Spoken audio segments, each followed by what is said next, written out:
ॐ सहना भवतु सहनौ भुनक्तु सह वीर्यङ्करवावहै तेजस्विनावधीतमस्तु मा विद्विषावहै ॐ शान्ति शान्ति शान्तिः.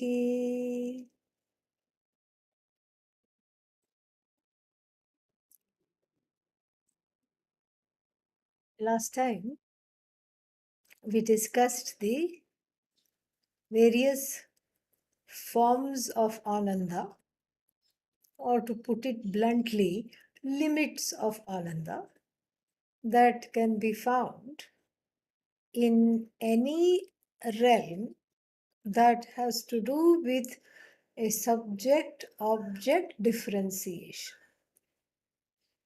No matter which realm of the universe you are in, you could be in Brahmaloka.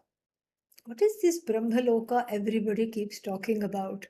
Brahmaloka is variously understood depending upon whether you are a Vedantin, meaning in Vedanta, or a Vedanta out of Vedanta. If you are a Vedanta out, then Brahmaloka is a physical place where you go sit right in front of Lord Brahmaji, Ishvara, who is the creator of the universe in that particular form, and then you keep gawking at him, and then eventually he'll teach you Upanishad, and then you will learn, and then that is that is some kind of a understanding that it's a loka, it's a place. Some The furthest reach of heaven, interestingly, is a place where you're sitting in the Vedanta classroom. It's the same. Yeah. So that is the loka for that is how it is described in the first portion of the Veda. Now, for the person who is studying Vedanta, Adi Shankara gives a different definition of Brahmaloka. Brahma eva lokaha Brahmalokaha. This Brahman that one is after, it has nothing to do with Brahmaji, creator of the universe, etc. It is this Brahman that one is after is indeed that field which has to be known, which has to be understood, and that itself is the Loka, Brahmaloka. So, if you take the non-Vedantic definition, then it is a specific place where you go. The furthest reaches of heaven, or some such thing, some kind of a place where you go and supposedly have some kind of an enjoyment, some kind of a Vidyananda. And, this is a super fine enjoyment. It's a very subtle form of enjoyment. So this is something which is very interesting, because as long as the joy that one seeks is has threefold differences: the seeker of the joy, the object that brings one joy, and of course the means of experience, which is, simply put, the pramanas: eyes, ears, nose, etc. However you experience that world that brings you joy. So as long as these three are actively in place, subject, object, means of experience, as long as they are there, you imbibe the joy, whatever there is. The objects of joy are imbibed how? In a halting, punctuated, edited manner. Why? It's very simple, very easy to see. If I'm the experiencer, I'm not the object of experience. Just because one loves mango, one does not become a mango. in the process of eating it. And one is in a way one with the mango, because the mango is going inside the tummy, and so but still the taste buds are different from the mango which is being enjoyed. The mango is different, and the experience of the experiencer of the mango is also different. So therefore what? So therefore the joy is always finite, because it is the joy where the subject object difference, and of course the means of experience difference, is compartmentalized, is kept intact. Not only is it kept intact, in fact it has to be, these differences have to be nourished in order for these gradations of joy to be experienced. So you can be a rich king on the earth, or you can be sitting in front of Indra, Lord Brahmaji, etc. And still, what will you have? You will just have a small portion of this joy to which you are entitled. What do you mean by a small portion of the joy? This is what the Upanishad says. But actually, it has to be taken figuratively. Because the joy that is connected to one's Swarupa, Swarupananda, is not mm, uh, is not subject to being cut up into little pieces. It's not. It cannot be cut up into little pieces. It is different, and it is different because it is centered on the I, and there is no subject object difference. And how do we know this? How do we experience this joy? In sleep. No subject, no object, no enjoyer enjoyed. The sleeper isn't saying, "Oh, I'm enjoying this wonderful sleep." It's only understood in hindsight. And so that has a different kind of a fullness, where this joy is not edited, abridged, and put lot of full stops are there, and it is always experienced in a unsatisfactory way. And there is a quotation which is pertinent here, because it is connected to the verses that we are studying. Yeah, this is the quotation. What chapter is this? 4.3.32, I think. Yeah, 4.3.32. The closing verse of this, the closing verse of this particular section. It says, "Salile eko drashta." Very kind of an esoteric statement. Salile, in the water, there is only a single seer. Meaning, it's a magic water or what? You look at yourself in the water and your reflection is not there. Almost, it's like that. It's kind of like some of these backgrounds that we are trying out. Suddenly, I'm waving to you, but you don't see it. Salile eko drashta. And this time it obliges. Sometimes it doesn't oblige. And salile eko drashta. There is a seer without anything that is seen. That means what? The seer is also a spoof. It is as though superimposition upon that eye that is supposedly seeing, but when there is nothing to see, can it be called a seer? This is very, very, this is really fun. So, salile eko drashta. One seer alone in the water. So, in what kind of a water? A water in which all the nama rupas have resolved. A water that doesn't have waves, ripples, a water that does not have bubbles, foam, etc. So the nama rupas of the water have resolved. And then what about the seer? The seer has also resolved. That's why the seer is not seeing anything, including the water, including the tranquil waters. So the waters represent the uh, mm, limitless expanse of consciousness, the all pervasive awareness that is I. And who is the seer? The seer, until now, up till now, was the Sakshi, the observer. And then, as one grows into this knowledge and gets the clarity, then the seer, what does the seer become? The seer resolves into that consciousness. The seen resolves into that consciousness. There is no seer, seen, and mode of seeing, eater, eaten, mode of eating. Gone. All of them are gone. And so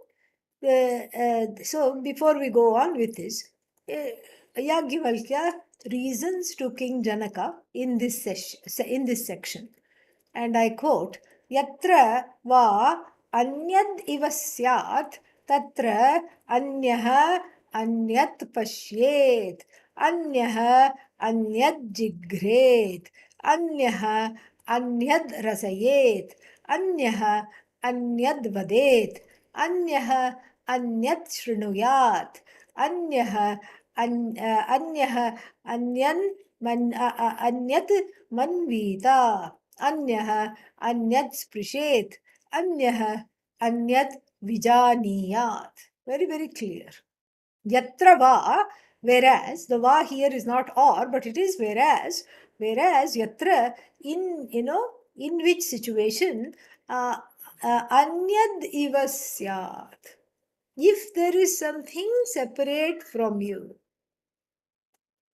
and wherever the Shruti uses this kind of an example. Wherever it uses the word anyaha or nana, nana also means anyaha. Nana means many, and anyaha means separate. But the Shruti uses them in a way together. Wherever the Shruti uses the word nana or uses the word, what is that, anyaha, it quickly adds the word iva, as though, because the Shruti does not believe in nana or anyaha. Neither believes in nana nor anyaha, and it refutes any kind of anyata. There is no separation. That is the message of the Shruti. And even if it's constrained to use it in a hypothetical situation, it says, well, it's as though it is many. So, anya eva pashyati.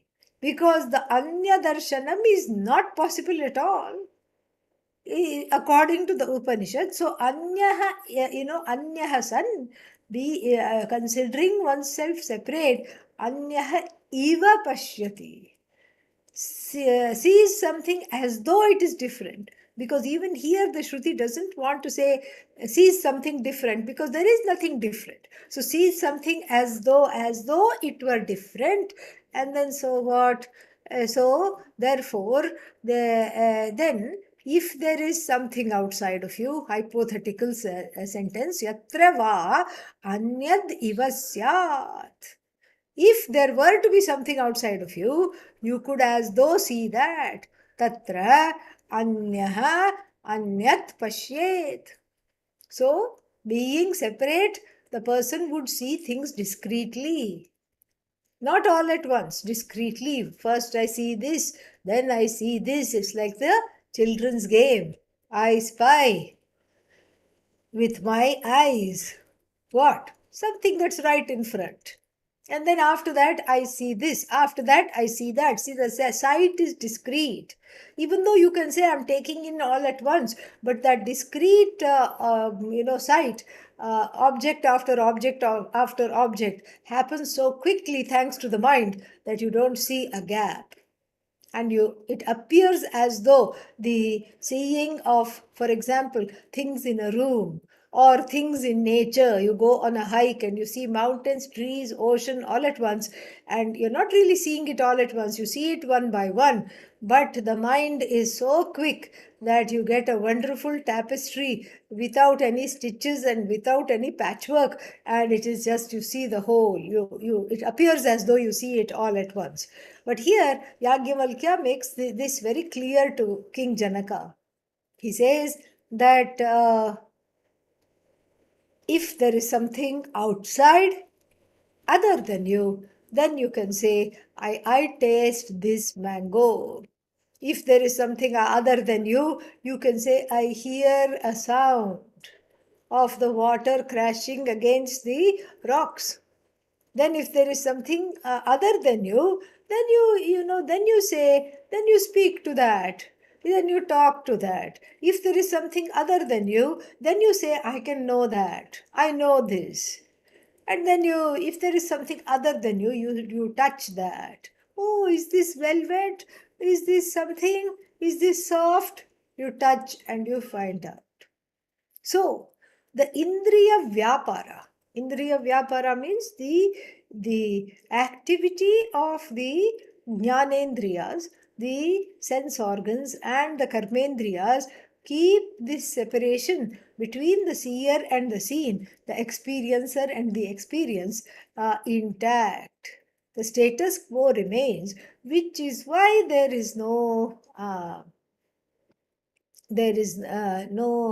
what how to say it, there is nothing there that is a experience of wholeness. You cannot say, I am right now experiencing the wholeness. You can never say.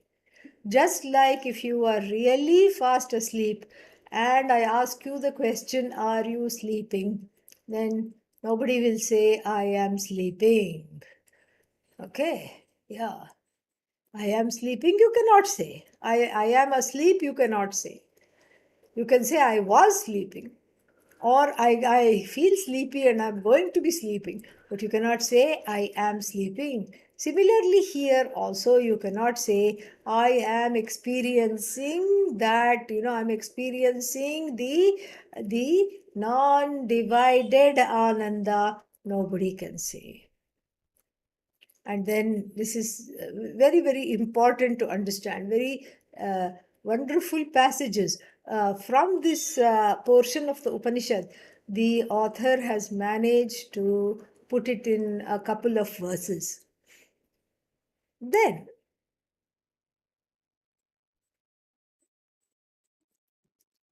then he talks about one more thing.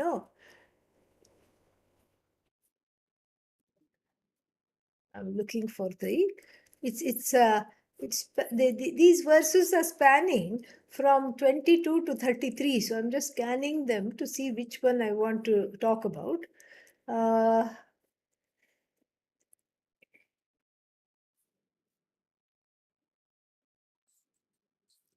yeah, here it is. There is a very important phrase that comes in the Panchadashi that is quoted in many places. Nahi drashtuhu drashtehe viparilopo vidyate. Vidyate is there.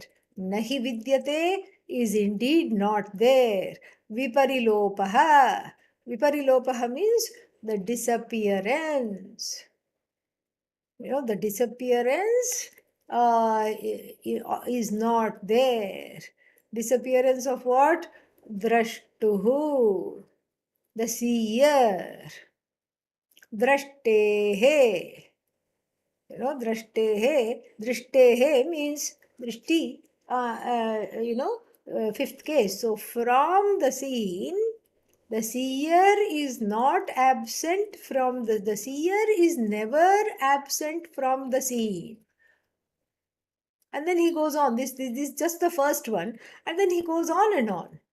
And he keeps on saying, there are he goes on, and then he says that what is that? Nahi drashtuhu drashtehe viparilopo vidyate. Nahi घ्रातुः घ्रातेः विपरिलोपो विद्यते.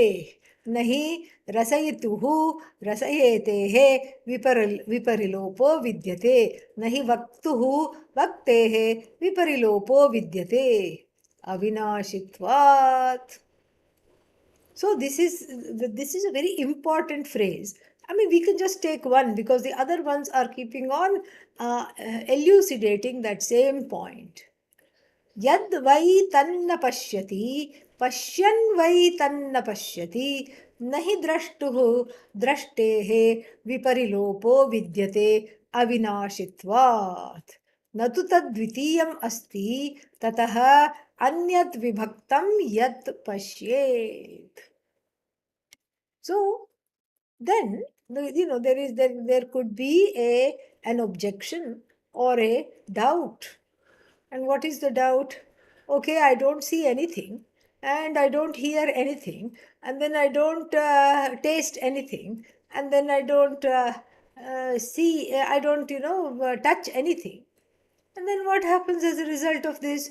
This is very, very interesting because then one could start thinking, what one could start thinking? One could start thinking that, oh, here is a problem. The person of knowledge is blind, deaf, mute, and unable to taste, unable to do anything, and he may be in a permanently vegetative state. And Yagyavalkya talks about this in a very, very, interesting manner. So, I mean, this is kind of reminiscent of the Yagyavalkya Maitreyi dialogue also, where he says some kind of a thing of he makes a statement. It's almost as there is no consciousness. And Maitreyi quickly asked the question, what do you mean? You just said consciousness is never absent. So how is it possible for consciousness to be absent in a state of, when one has Jivan Mukti, one has moksha, how can consciousness be absent? Then there in that section, he clarifies, it's not that there is no awareness. Awareness is there, but there is no awareness of anything in particular. There is a general awareness, a general consciousness. And that same thing here, there he mentions it in passing. Here it is built up very nicely. Yadvai tat na pashyati.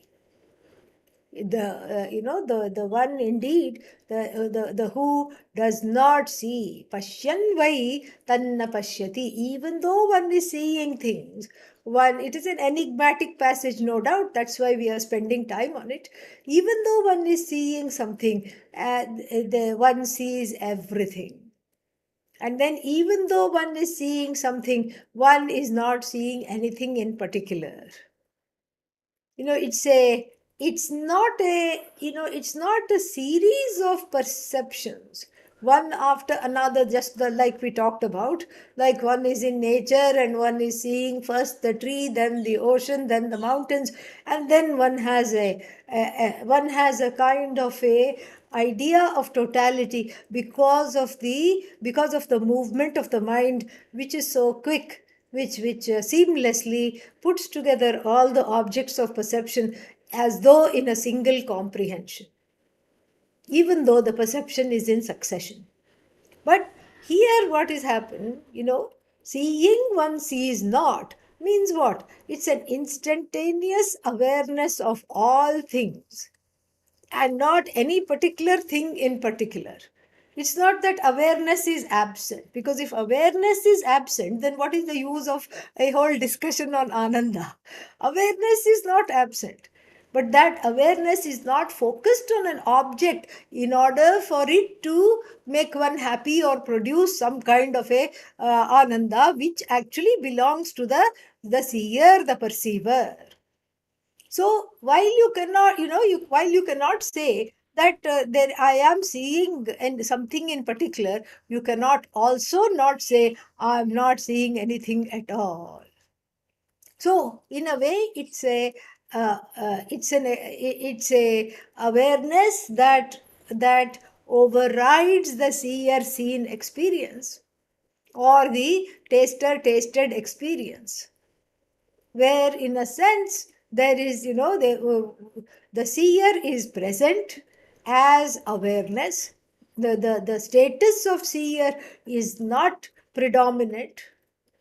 That seer has been overtaken, so to speak, or transcended by this awareness. And then what? So, if we talk of the seer here, the seer is not oblivious to its own existence. Seer here means Atma. Atma that is present is not oblivious to its existence, meaning it is aware of itself. And at the same time, it is not seeing anything in particular because everything is itself alone. It is everything is itself alone, so there is nothing to see, that there is nothing that it sees that is outside of itself. And then but then we cannot say, oh, that means you're non-seeing, because the I here is consciousness itself. It is aware of itself because its very nature is self-lit, self-aware, self-existent consciousness. So this happens many times. It is usually seen as some kind of a supernormal or some kind of an experience where one suddenly goes into a trance. One was keeping on looking at the ocean, and the waves come, waves go, and then it's not that you stop seeing, but you have a heightened awareness of everything, and but an aware, including yourself, but there is no awareness at all of anything in particular. So that is what is being talked about. And while people are used to this kind of a experience, once in a while, perhaps due to the grace of Bhagavan, the raga dveshas recede, and then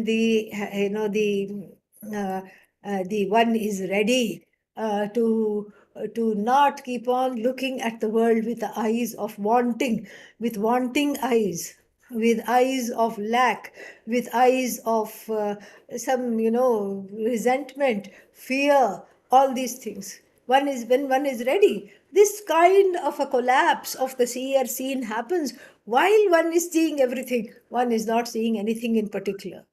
Usually it lasts for some time. It happens sometimes in the presence of saints. You go to have darshan of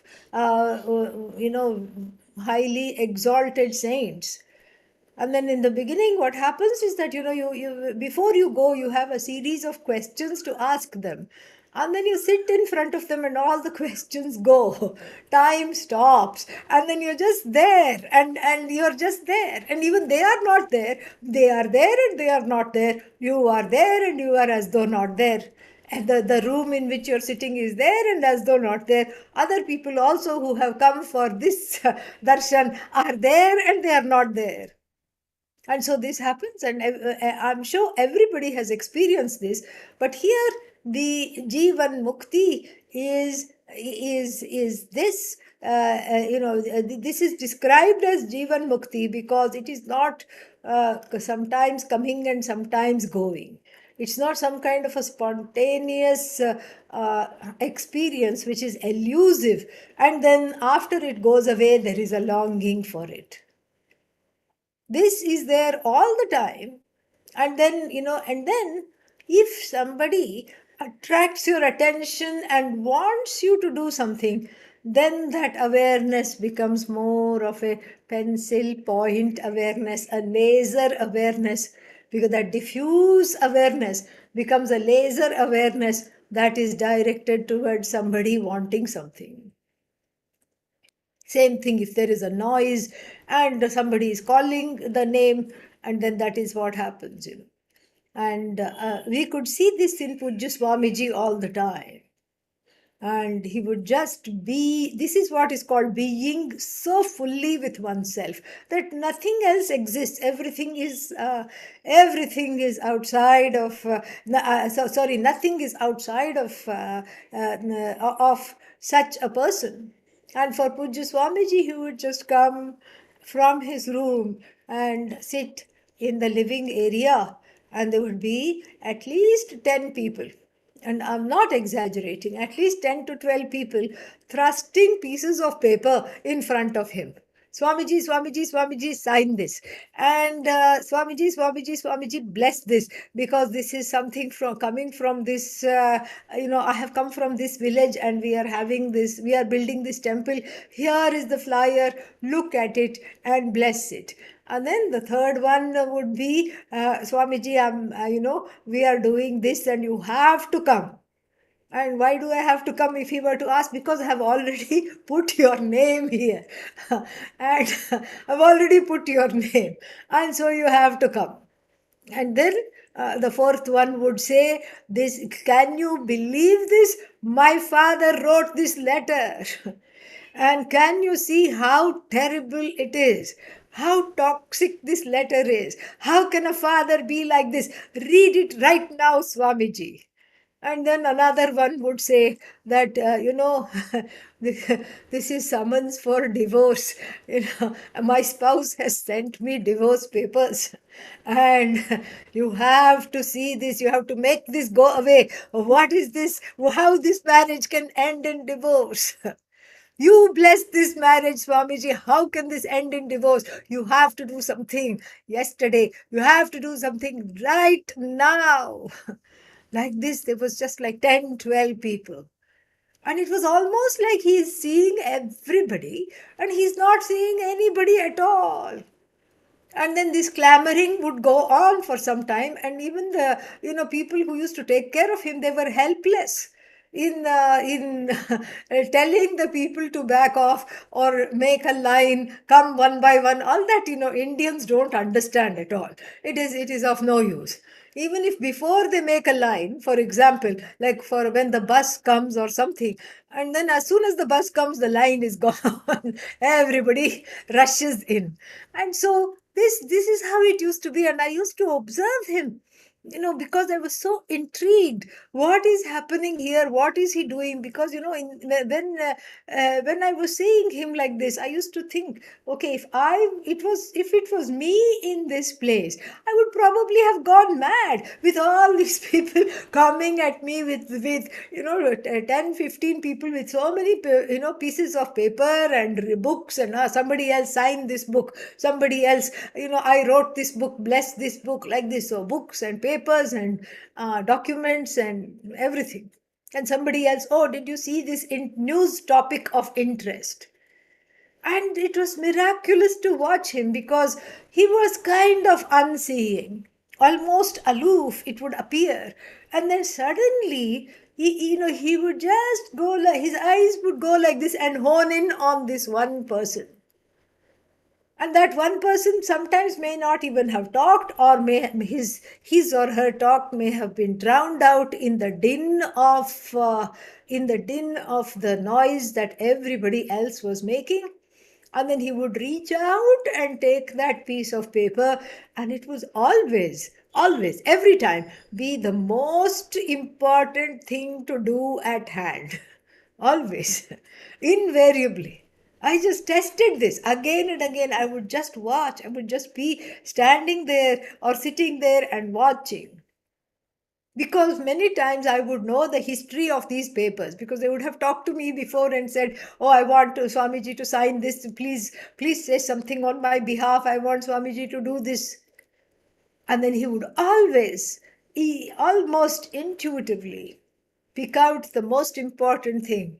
And then in this case, in this particular example that I'm giving you, it was somebody who had to immediately go to the hospital and did not have the funds, needed an operation, and needed Swamiji to talk to somebody in the hospital to do this surgery at a low cost or at no cost at all. And then, Swamiji would say, what is that? And he would pick it up. And the person would say, this is what I need, this particular surgery. And he would say, yeah, bring me the phone. Call the person. I'll talk to them. And then, and that person would be called and it would be taken care of. And if you are thinking that the other 10 people would be neglected, Not at all. Their turn too would come. And sometimes some people's turn would not come. Why? Karma, some impediment, some karmic impediment. It was very clear. It had nothing to do with Swamiji, the person, the man, the sage. But it had everything to do with just the flow of the Lord. The flow of Bhagavan was so, it was already there. Swamiji was merely following that flow. So some people, some requests would drop off because the karma will not permit it. You may want something, you may deserve something, you may totally deserve something. Yes, it is due to you, but it is not happening. It's not going to happen. What to do? Because of some karma, there is an inhibition. Oh, can I pray? Please pray. Please pray. Please do whatever you can. But what if it still doesn't happen? Say Namaha. Say Namaha. And sometimes, you just have to let that desire go. What else to do? No, but I want to hold on to that desire. Well, at this point, my dear, you are not holding on to the desire. It is holding on to you. It has caught you in the grip. Kya karoge? Ah. Yeah, it is holding on to you. You are holding on to it, then you can drop it. The fact that you are unable to drop it means you are in its spell. And so, therefore, this is something which is very beautiful. And if you see, if you see sages in, just leading their day-to-day life, it is very, very educative, because uh, this is how we have to grow. This is how we have to grow, where we follow the flow. The more you are with the flow, there is even an expression. What is it called? Going with the flow. When you go with the flow, go with the flow, go with the flow, and you are also studying Vedanta while going with the flow, you know what? You become the flow. Yeah. Because there is only one flow, and you are just flowing with it. And this is another example again from Swamiji's life.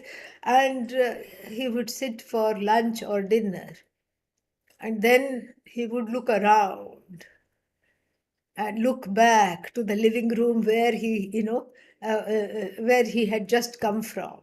And four or five people would come. Swamiji, what do you want? You want somebody to be called? You want someone to come and have lunch with you? Who is it? We'll go get them from the dining hall. Please tell.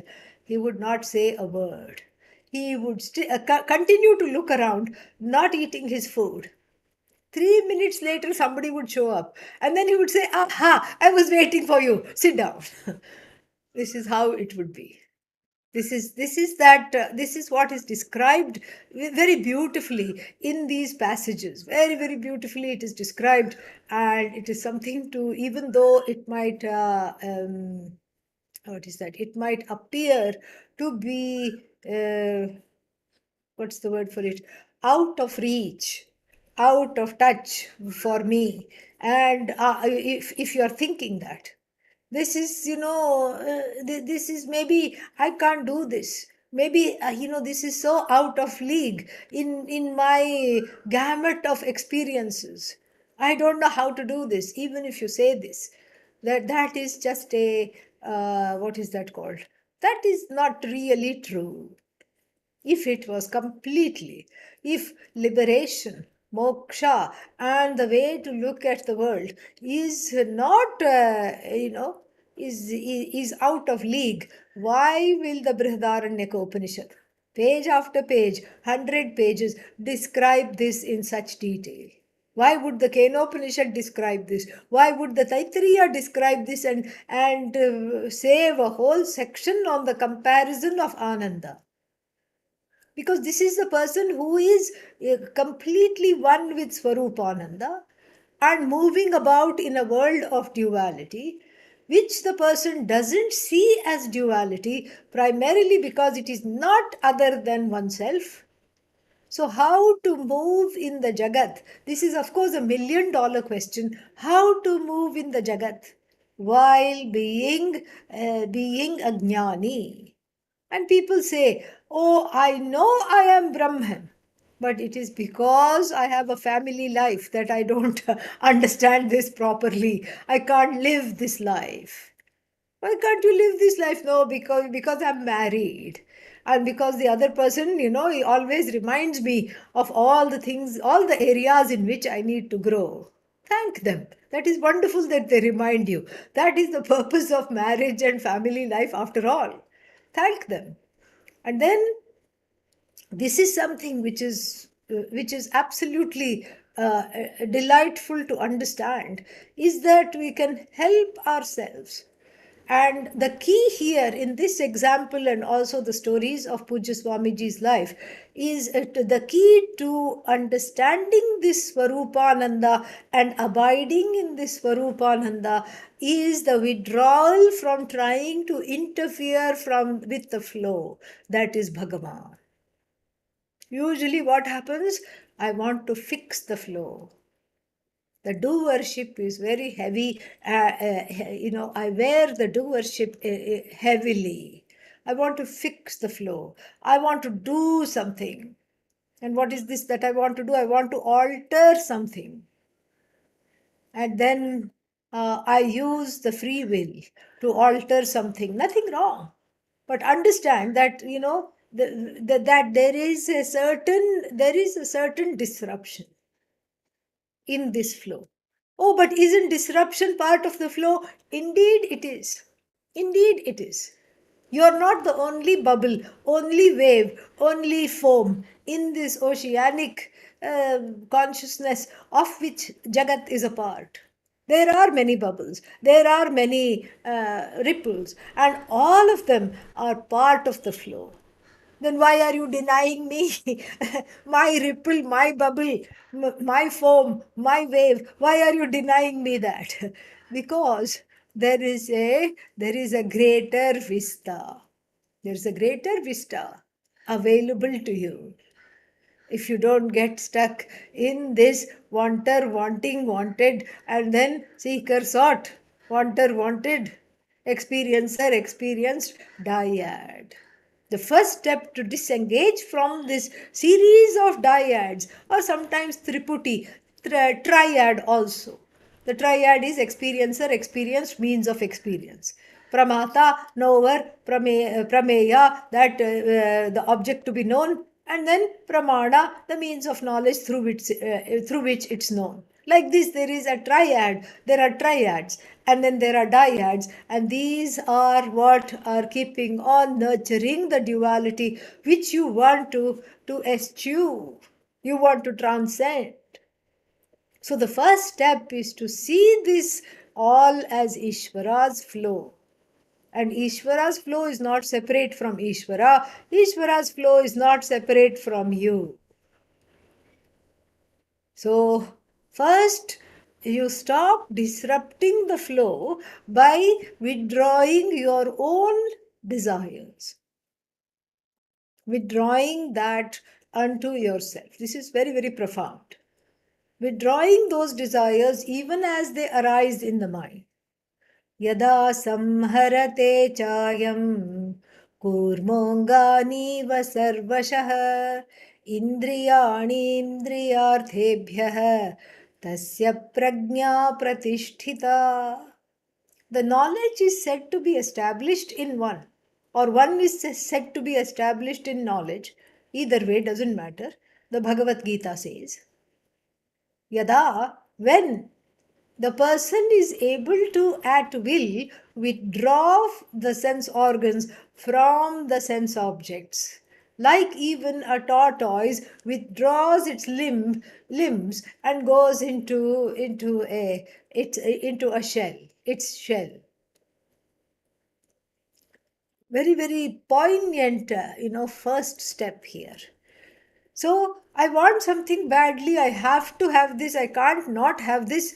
And that's okay. You have to have this. That's okay. But then I have to have this, and then I want it right now. And then I'm going to do something about it. I'm going to do something about it in order to produce this right now. There, therein lies the the agency. When the agency is used to withdraw the agency from all kinds of things, that is a very good use. That is a very good use of one's free will, agency. That free will is instead put to the service of everything. That the free will is put into the service of understanding this knowledge, to come to a place of uh, settlement. Just like the tortoise settles in for the night and, withdraws it and just becomes a shell. Like that. So there are so many objects of wants. And they may not be objects, they may be notions, beliefs, ideas of justice, ideas, some isms that were some pet isms.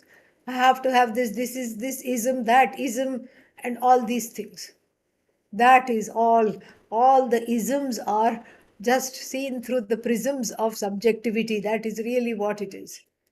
And so here one learns to first, with regard to one's own desperate wants, learns to not engage the organs of actions and the sense organs into fulfilling them. And then actually there is some fun. Just fulfilling the wants is no fun. What is the fun? The fun is in seeing what will happen if I don't fulfill this. What will happen? Let me just sit with this and see what happens. That this is something so much fun.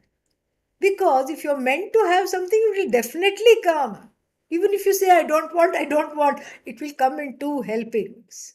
If you're meant to have it, it will definitely arrive. And if it will definitely stay with you. Definitely it will come.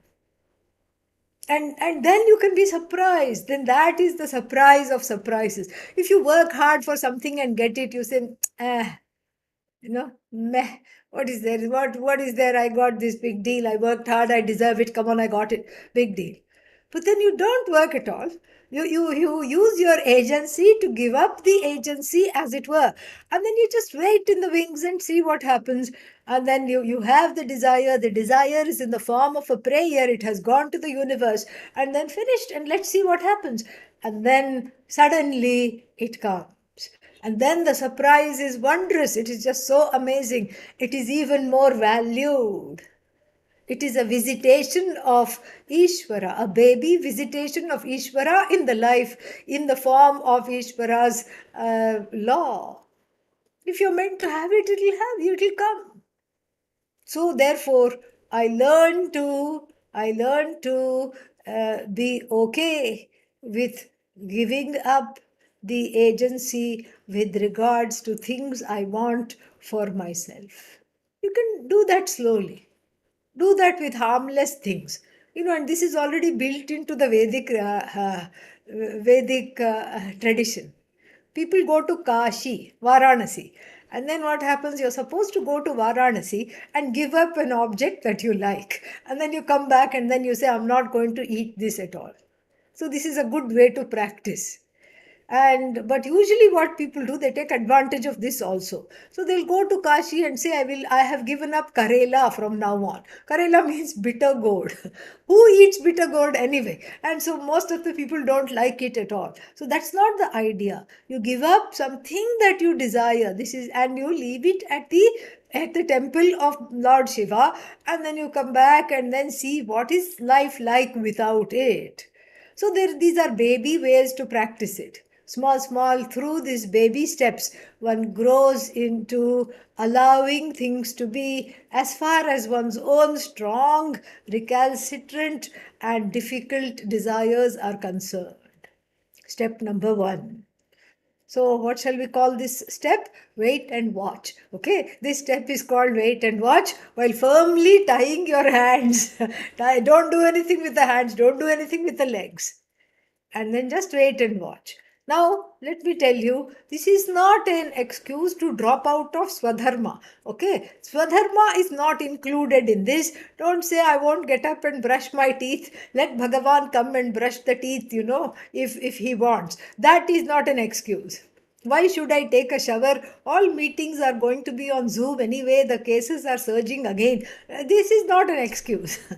So you do what you have to do. But here we are talking of desperate desires. This applies only to things that one is working for very, very, very hard and wanting it badly.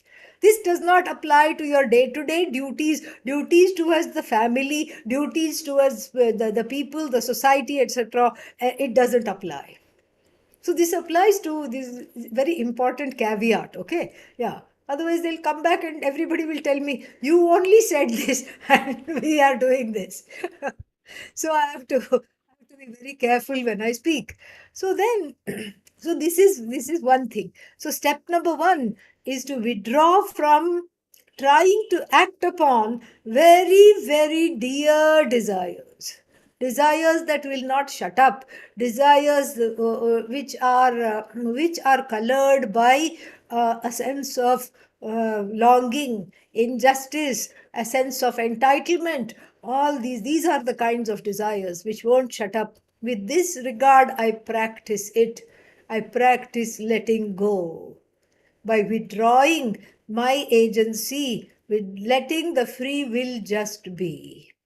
Step number two, I do the same thing with regard to my desires for other people also.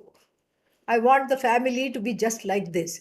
I want the children to grow up just like this. Of course, the children have to grow up in a certain way, and you can't just, what should I say? Raise, you can't. You have to raise them properly. They cannot be just, grow like wild seeds, like Gandhari and Dhritarashtra's children. It's all such a nice metaphor. Gandhari, Dhritarashtra blind by birth. And then he gets married. And Gandhari is told, will you say yes to this match? But the husband cannot see. She says, okay. And then on the day of the marriage, stupid woman, she puts, band-aid around her eyes, a big bandage. If my dear husband cannot see, I also don't have the right to enjoy sight. Idiotic decision. The most idiotic decision. And then what? As a result, then, he cannot see. Metaphorically, this is what it amounts to. He cannot see. She refuses to see. And such people, I tell you, should not have children. But they go on to have 101 children. No eye contact. Children need eye contact. Every psychologist will tell you that. They need constant validation. They need to be, they need to be appraised. They need to be appreciated, especially in the young years. They need to be appreciated, they need to be praised, they need to be loved and shown that they are loved. It's not enough to tell the child, in my heart I love you. So you should just know that, even though I never look at you and never tell you and never hug you. So those 100 children, no matter, this is a very interesting way. They grew up like wild seed, taking root wherever they could and then doing whatever they wanted. And even though they had the same upbringing as the five princes in the palace, Arjuna and his brothers, they ate the same food. They were socialized in the same way. They had the best of teachers for archery, for Gurukula purposes, everything. Look at how they turned out.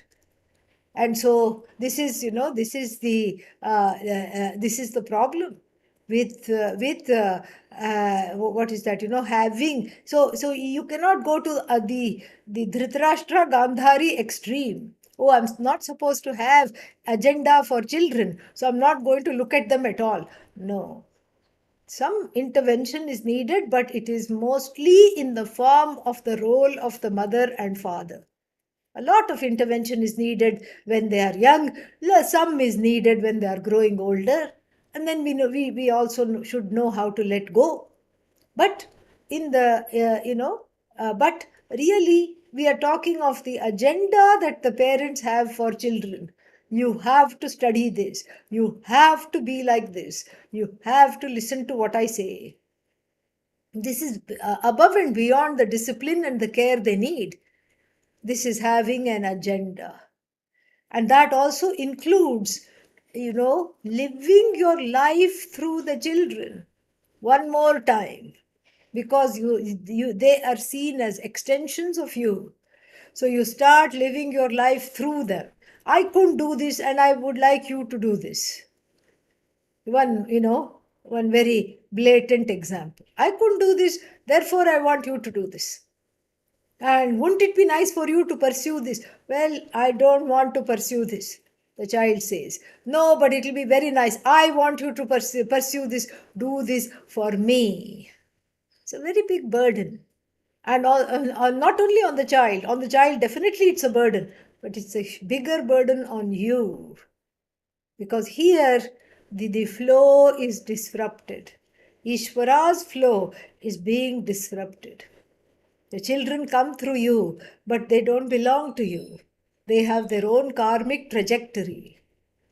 And your job is to nurture wherever you see their skills, wherever you see their abilities, and wherever you see their potential. And so here, so same thing for the spouse. Having an agenda for the spouse, having an agenda for the relatives, having an agenda for the community, etc., etc. And here we again have to look at this at a little more length. In a way, we have to look at this a little more. You know why? Because there can be a confusion between what do I want, what is it that is a spontaneous want in me to change something in the society. Should I not follow that? Is that also not a God-given desire? And if I have the ability to help, should I not help? Yes, help. That's not the idea. So, but when I help, I will also be interfering, or I'll also have to do some things, and I will be having an agenda. Am I not having an agenda? Yes, it is. But it is an agenda that is in line with Ishvara's agenda. But how do I know Ishvara's timetable? I can't tell Ishvara's, please send me your today's itinerary and let me see how I fit in there. Ishvara is not going to send an itinerary. So how do I know that my itinerary matches Ishvara's itinerary? This is something, this takes sometimes a lifetime or more to understand. So it's good to not be frustrated if you don't figure it out right away. There is Ishvara's itinerary, and there is Ishvara's itinerary for you also. And then how do I find out? Through trial and error. You try out something. Oh, maybe I'll help with this. Maybe my area of contribution is here. And then what? It backfires. All right, maybe I have to try it in a different way. Or maybe I should not try it at all. Maybe there is another place for me. You keep trying in different ways. And so, but then overall this kind of and then also see that the area where you want to make a difference must not have passion there. It should have the desire to change, yes, desire to transform something, but it should not have some kind of a sangha means like too many feelings, like too much passion, meaning I have to do this, and I know that there is a rajas behind. There is a kind of a rajasic guna. Rajas means a certain restlessness, a drive, a mad drive, to a dash to do this. That itself shows that there may be Ishvara there, but there is more of you and less of Ishvara there. So wait until the drive subsides, until before you act, or act on an area where there is not this kind of a passion but more of a compassion. Then you are safe.